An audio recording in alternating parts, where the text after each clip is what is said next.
Kaya ba sinisiraan niyo ako na sinisiraan sa mga bago kong amo? Kung galit kayo sa akin, huwag niyo akong tirahin ng patalikod. Dahil kaya ko kayong labanan ng harapan. Oh my God, so crass! Ikit, nagmumukhang cheap ang resort because of you! Tama na!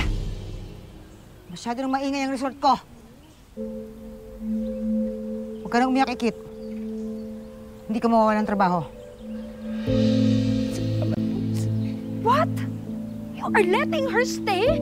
After nang ginawa niya sa anak mo? At kahit tutol siya sa resort casino? Basta't na nagagawa niya ng tamang trabaho niya. At hindi na mahalaga kung anong nagawa niya noon at kung ano ang pinagkakaabalahan niya sa labas ng resort ko. At hindi porket business partner ka ng asawa ko, may karapatan na kayo mag-iskandalo sa resort ko! Intindihan niyo? Back to work! Kit!